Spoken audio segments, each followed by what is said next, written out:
to Royal Court, the show where pop culture royalty compete for a spot on my trusted council. I am your host and queen, Lady Brittany of House Broski, and today I'm joined by a playwright, director, and two-time Oscar nominee, Colman Domingo. Please welcome, affectionately known as the Joan Rivers of the realm, Lord Colman.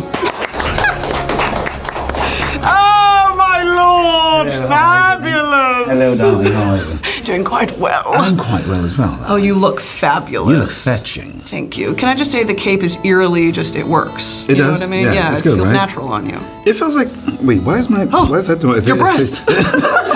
Except I have one big breast in the middle. Okay, no, what's happening here? This is, it feels like it's a natural thing that I should wear a cape. I agree. If you need it for, a loan out for the Met Gala, you just let me know. Okay, perfect. We'll Thank you. I like your cape. Your cape is hot. Thank you so good. much. Good. Yeah. Yes. Are you ready for the trial set before you today? I think I am.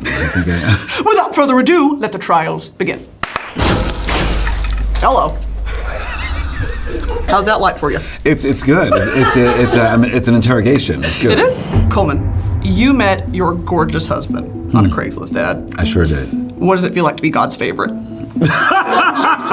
Just let me know. It feels, wow, God's favorite. Am I?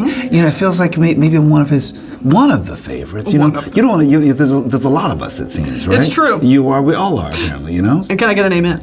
Amen. Hallelujah. Hallelujah. Something we say here in the realm is heavy is the head that is number one on the call sheet. Yes.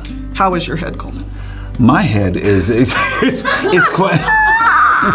My head is quite. My brain just went to 3 different places. How is my head? I'm like. Good. How is your head? Depends. Depends on the day, the moment, the person. Exactly. Head game is strong.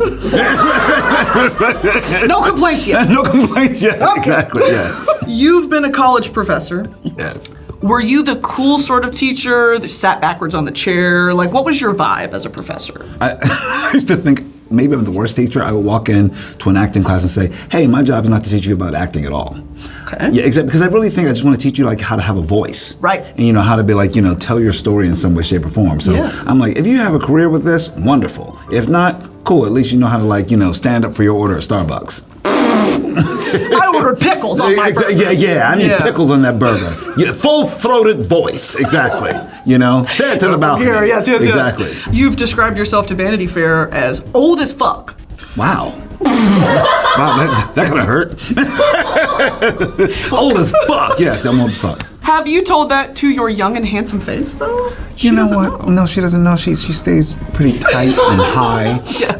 No, I always say I'm old as fuck, especially when I'm because I'm 55, and nobody ever believes I'm 55. But I think I'm like, yeah, this is 55 when you maintain, you take care of yourself, and you have a good time, and you moisturize, and you hydrate, and all that good stuff. 55 can look like this. So I like to say I'm old as fuck, so people can embrace it and be like, oh shit, I want to become old as fuck. But I'm gonna look kind of like Paula Deen, I think. Is that your history? Is that where you're going, Paula Deen? That's where I'm going. I try the sunscreen, but look, I age like milk. It's whatever. Would you rather play James Bond, a James Bond villain, or third option, James Bond girl? Ooh, that's good. That's a nice alt.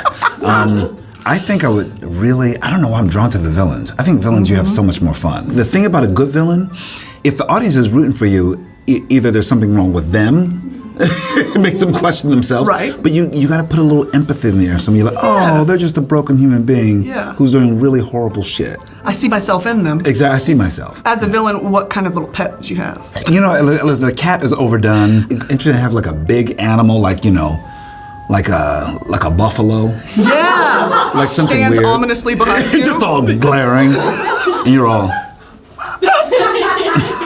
There's something really cunty about a skunk, I think, as well. Skunk? Yeah. Skunk is quite cunty. Right? Exactly. But a skunk is also just gonna fuck you up. Well, yeah. That's sort of the aura of I smell so fucking bad. That's what makes me evil. Right. In Sing Sing, we see characters do a lot of different acting warm-ups. Mm-hmm. What do you know about a zip, zap, zop? Oh, I know that. Zip. Zap. Zop. Oh my God. That's and you still wonder, well, why are those games, why do they exist? They're for eye So make sure that you're passing energy to someone else. Lock in. And they're listening to you. You can go zip, zap, zap all across the room. Okay, I'm glad. I knew you'd know You it. know I know that shit. You didn't come to play it today. Exactly. You're a brunch fan. I am. Do you prefer your brunch bottomless, or is it okay if there's some bottoms there? Both. Depends on the mood. It depends on the mood. But I Okay. think you should have options. You should have all things there. Yeah. Well, it's always a buffet, so it should be a buffet in every single way. right? There's always options. There should be a versatile amount of options. Laid out on display. Yeah, you right? know, and there's a top shelf and a bottom shelf. Exactly. You want selection. You want to be at brunch for hours too. Exactly. Everybody eats. And everybody eats. And enjoy yourself. That was a good ping You don't pong. leave until you're pulled. Until you're full. Exactly. Till you're pulled. Till you're pulled. Sure. Well, I don't know. Listen, that was a Damn. Freudian slip. Yeah, I'm the medic on standby. You wake up at 5? Yeah, sometimes 4:30. When is your bedtime? Do we need to get you out of here, girl? No, you know what? Listen, I go to bed, but listen, most of the time I'll go to bed like a good 9:30. Okay. Yeah, I told you I'm old as fuck. Listen, when you're in your 50s, you're like, the best thing is to turn this all down at 9:30, wake up early before the sun, get your whole life before anyone is coming at you. Yes. So really, I'm out really just looking at the sunrise and having coffee and. I know about the Christian Dior robe. Yeah, you like I that? know Exactly. about It's it. good, right? Matches Exactly. the bathroom tile. It sure does. Exactly. Yes, exactly. You know, listen. I think everything you got to have a little style. Agreed. And I feel like you wake up in the morning. I want everything that I look at and touch to feel good, make me feel good. Yeah. So I can start my day. Do you ever take a day off, fashion-wise? No, you got to keep that foot pressed on necks at all times. Agree. What does loungewear look like for you? Lounge, you know, honestly, when I'm at home, I look a little bit more haggard and like laid back. I throw in some jeans, I throw in my galoshes and stuff like that, and go out around. Yeah, really, I chill. Okay, but then when I go out, you want to make it an event. Of course. And I feel like I love playing with clothes and style and textures and design and stuff. So I have a good time. I love to watch you play with it. Thank you. You are welcome. You were at one point a hype-up dancer at bar/bat mitzvahs. Mm-hmm. Was there one particular song that just got the tweens jumping? It takes two to make a thing go right. You gotta go for the classics. Something where you can break it down. It takes two to make a thing go right. Yes, exactly. Listen, I was. Wow, yeah, it was the '90s, and and this was a gig that I had, and people knew I can get the party started. I'll get like Miss Rabinowitz up going. Ooh, jump around. But they really, my gig was really going towards like someone's bubby and like getting her up to dance. Let's get Granny up. Get Granny up, because once I got Granny up, everybody got up. Love that. And but then Granny would get a little handsy sometimes too. Well, you know. Okay, Granny, sit down. Yeah. But you know, I let it happen. You know, it was a time. You know, I guess I didn't. You know, she didn't ask for consent, but I was into it. You have perhaps been a viewer, an enjoyer even, of Real Housewives of Atlanta. Yeah. Okay. It's coming back. It's coming back. Yeah, I saw that they were just showed the promos and it looked amazing. What might be your Real Housewife tagline? I used to actually do. Oh, here's a peach. I actually with it, because they always say these weird taglines like, I'm not running from you. I just run me my money. Something like that. I feel like my tagline would be something like, this life ain't so bad. But you gotta be a bad bitch on the inside. Thank you. I just came up with that. That was good. Great. Coleman, you've passed. Thank you. Well, Lord Coleman, seeing as you traveled so far and you did so good in the royal interrogation, I think we've earned a feast. What do you say? I'd love a feast. Squires!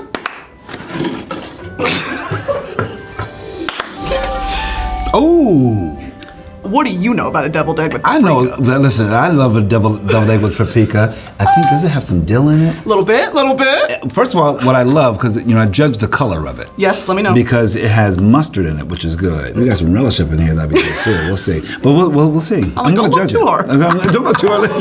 Damn. Should we? Okay, should we do a little... Who made this?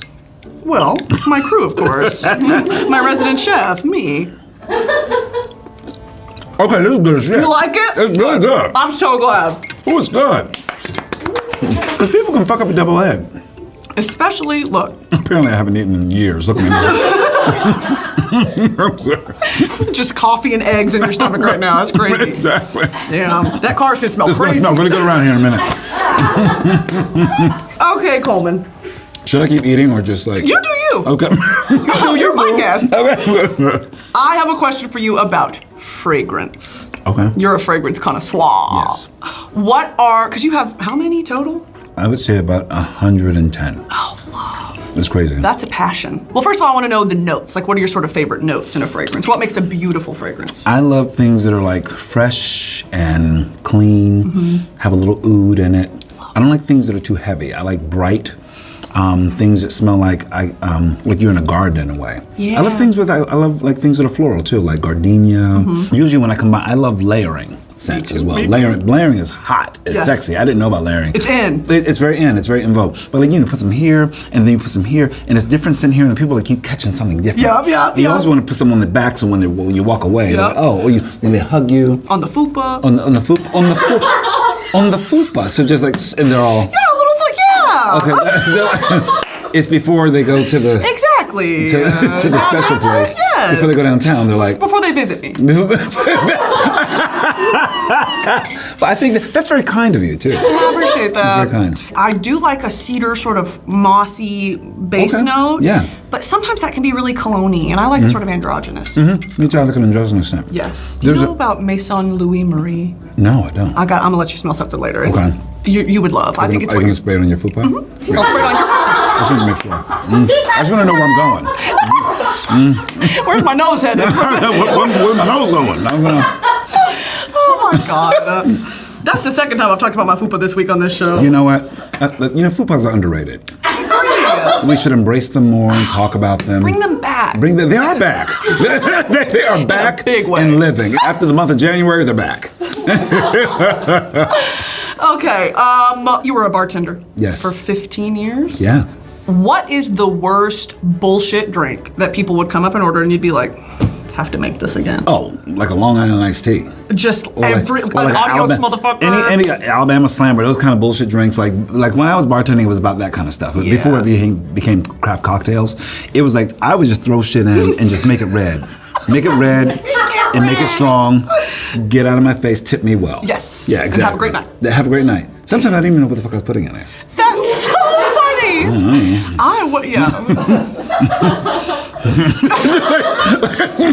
Enjoy. Okay, you love hosting.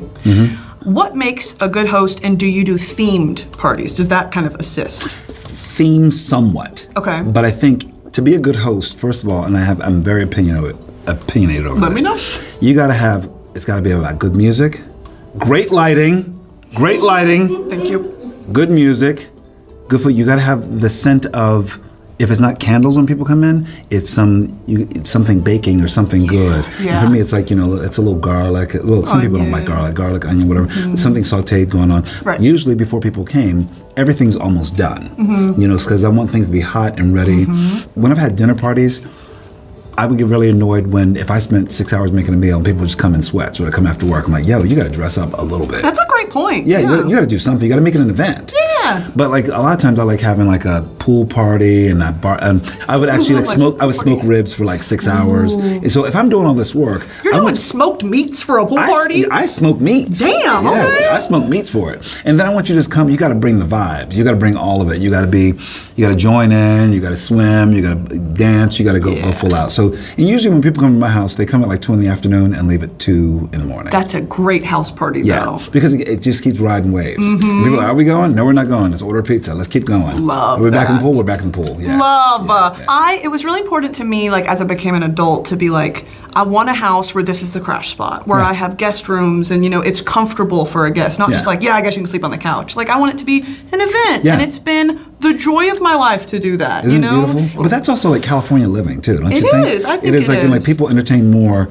at their homes. Yes. You want people over, so Yeah. I love doing that too. So cute. You are a co-chair of the Met Gala. I am. Thank you, God.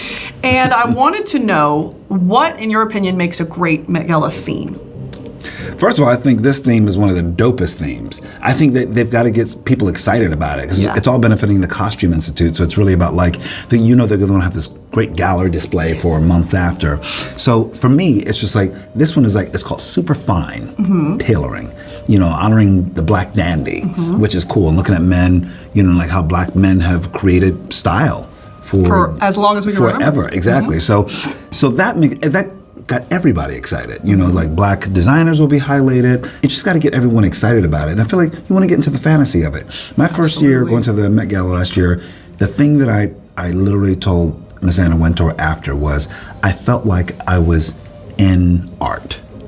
And I think that's the best part of it. It makes you feel like every detail, the food, the environment, the lighting, the carpet, you felt like you were inside a painting. And I think that's kind of cool. We need those moments. I mean, look what you, I think that's why I'm so obsessed with this. This is what you've just given me. I'm like, oh, it's not just a come, sit down, chat. You've given me like a fantasy. A fantasy. We need some more fantasy. I agree. I think especially nowadays, it's like that escapism is so important. To do it to the level that the Met Gala does, has to be polished. Yeah. And when I see somebody looking crazy on that carpet, I say, I'm pissed off. Exactly. Yeah. Because you're like, is that what you decided to do? Right. Like when guys just wear like, oh, I'm just going to wear like a tuxedo. Dude, really? Maybe with some satin. It's the Met Gala. It's the Met Gala. Colman, you've passed. Oh, thank you. Well, Lord Colman. Yes, darling. We've reached the part where I need you to make your family crest. And to do that, I've got these wonderful markers in my dragon head. And you go ahead and just take those prompts and you draw whatever comes to your little mind. And I use my very, very British accent. Oh, yeah, it's receipt from upstairs. Mine is one of those like this, when he speaks like this, of course. Like he's always eating something, of course. Like, okay, let's talk Sing Sing. Watching these men who society paints as tough and dangerous, watching them be so vulnerable and together is so uplifting. And I wanted to know the feeling of watching a project like that come to life. When you watched it for the first time, what were those emotions? I've only seen the movie twice. I saw a rough cut and I saw it once on a plane. And when I first fully watched it, I got very emotional. Because I do think it was the first time that I was really just, I was sort of asked to bring true vulnerability and a lot more of myself to it than I've been allowed to as an actor. Usually I'm building a character and it's so outside of me and it's all this other information. But this one was like, I have to find how Divine G lives in me. He is admirable about him. Someone who was actually doing such tremendous work on the inside, always being in the law library and advocating for other people and taking care of, his soul while he was on the inside. I could have very much be wrongly accused of something in the wrong place at the wrong time. It's just circumstances. Everyone who's in prison is not someone who's done a heinous crime. Some people were just in the wrong place at the wrong time. Sure. And I thought, well, I have to find that part of me. And I have to find that part what makes it a bit more threadbare and stripped down. It's so heavy. and it's heavy, but also I feel like I know the film is so very hopeful because what I wanted for the film was for it to be tender. Yes. To show that men can be vulnerable. And I think that's a key to our liberation as men. It helps us with our families, helps us with our communities.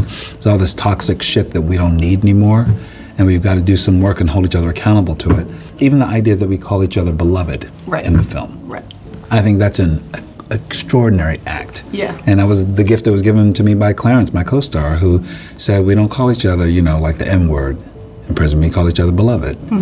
And this strong, butch dude, calling another dude beloved, I thought it was radical. It's endlessly powerful. Isn't it endlessly powerful? And I felt like that's, for me, I'm like, well, that's the film I wanted to create. Yeah. Because I feel like it feels like it's in service to our humanity in every single way. So I feel. Couldn't agree more. There was times I was watching it and I was like, those moments of pure joy and release. I was like, this feels like watching a bunch of young boys at an after-school program. Yeah. And it was such a fun, when do you ever get to see only men act like that? It was so important. A huge theme that permeates almost every breath of Sing Sing is the idea that being real, being vulnerable with each other is something that men don't get to do.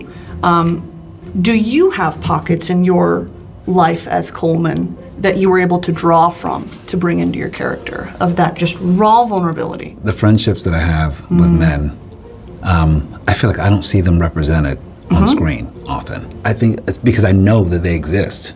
And I'm like, well, why don't we see that? We have these other ideas about who we are and how we tear each other down or not, or too strong with each other. But I have very sensitive relationships with men of all ages, hues, backgrounds, sexuality, religions, you name it. Because I think maybe because that's what I offer and that's what I want. And I want that tenderness in the world. Shakespeare always talked about the bonds of brotherhood as being one of the strongest bonds, as well as sisterhood. More than like husband, wife, you know, things like that. But it's like brotherhood and sisterhood are the strongest things. And if those things are solid, you can do anything. Then you can be good for your relationships and all. That's the thing that I think I know I've experienced, even from, I would say, from my father, who used to kiss me and cuddle me and make me feel so special. So I always had I think I was a soft kid growing up, what they called a soft kid. And I used to be challenged by being a soft kid. But my parents always supported me being soft. Love. They said that, be kind, be loving, that's okay. You know, but it takes you a while because, you know, you're a teenager that wants to be tough and hard. Of course. But I just like, you know, almost like my own resistance, because that's just was my nature. Radical tenderness. Radical tenderness. Very much. I like that. Radical tenderness. We need more of that. We do. Out magazine called you the first black gay movie star. Ain't that something? How does this recognition make you feel, especially as someone who had to put in a lot more work than the average man? I'll tell you this, titles and things like that are markers always make me like flinch for a minute because I just think of myself as a person. And then people are like, they put a lot of, you know, markers on you, and I realize how great it is too, because, you know, like it's recognizing that there has never been one in this space. Imagine. And I realized that years ago. I went in to teach a workshop at University of Wisconsin, and this one kid stood up and he said, "Hey, Mr. Domingo, can I ask you a question?" I was like, "Sure." He said, "Do you realize that you're doing something that no one has ever done at the level that you're doing it?" And I was like, what do you mean? He said, you are not being, as a brown man from inner city Philadelphia, and you exist in all these different spaces in a very, very healthy way, and no one is limiting you. Yeah. Isn't that fantastic? And I thought about it, and I was like, I didn't realize it because I'm just someone I got my head down, I'm working. I didn't know that I was the only one doing this. The ripples you're making in the industry, I know for sure. Like last year for me, I can truly recognize them. Like when I'm being recognized for Rustin, at the same time being recognized for The Color Purple playing Mister. And I'm like, I don't know if there has been a man who existed in these spaces who actually has my background. I think black or white. Or Asian. I really thought, well, this is some unique territory. And I know that like I've been forging my own path. I'm a playwright, I'm a librettist, I write musicals, I do television and film and stuff. I said, I've always constantly just been doing my own thing. But then at some point you look around and you're like, oh, am I the only one? I've been the only one existing in these spaces. Right. I didn't know that. Yeah, I outran everybody. I'm still here. Yeah. After 34 years, I'm still running. Well, that's what it feels like. It feels like these days feel like I'm a discovery. And I've been working steadily for over 30 years. Right. And just creating in whatever meaningful way that I could. Even when work wasn't available, I was still creating. Right. And I feel like that's where I gained my power in this industry, by saying, okay, cool. If I get that audition or something, that's great. Yeah. But it doesn't take away the fact that I have things I'm working on and things I'm building. I love this idea of like artist, capital A. And thank God you shared it with people. Thank you. Could you imagine? Thank you. This is a terrible picture right here. You know, most of them are on that. We frame them over there. This was terrible. But I'm like, I think I know how to, I don't know what. It started out. Lord Colman, present us your shield. Well, this is it. My favorite plant. I don't know why I decided to go for a Madagascar cactus. 2 of them at home, and I thought that's the first thing I thought of because I like looking at it. My favorite role, I think that looks like it. That's Bayard Rustin in the movie Rustin. And I got a tooth that's knocked out right here. So I thought that's good. And he's got a lot of hair, doing political stuff and making sure that we're all. And then this is my astrological sign, which is Sagittarius. An arrow shooting up towards the stars. This, to represent my hometown, guess. Is that a Liberty Bell? It is! It's the Liberty Bell! It's because it's cracked. But then I thought my brain went dead because I was like, I don't know how to draw a bell apparently. What is that? I think it might be. That's gonna be a butt plug. Or a butt plug, that's what it is. It's the Liberty butt plug. Well, Lord Colman, it is my pleasure and privilege to induct you into the Royal Court. Thank you very much. We shall proceed with the knighting. I knight thee, Lord Colman Domingo, future EGOT haver. Oh, thank you. And a parting gift for you. Oh, this is cool. Isn't that cool? Okay, this is really cool. Royal Court. I love it. Wait, and it's made for a left-handed person. Get into it. I'm so into that because I'm left-handed. Look at Love. Well, Lord Colman, is there anything you'd like to tell my common folk or promote? that. Oh, you know what you can see? You can watch Sing Sing, which is out in movie theaters right now. Woo! It's also available on VOD and digital platforms. You can watch that now. You can also get ready for the 4 seasons, starring Tina Fey, Steve Carell, Will Forte, myself. Oh, you can follow me as well if you want to. King of Bingo. You're the king of our hearts, Colman. Thank you so much. Gods, take him away. Goodbye. Thank you.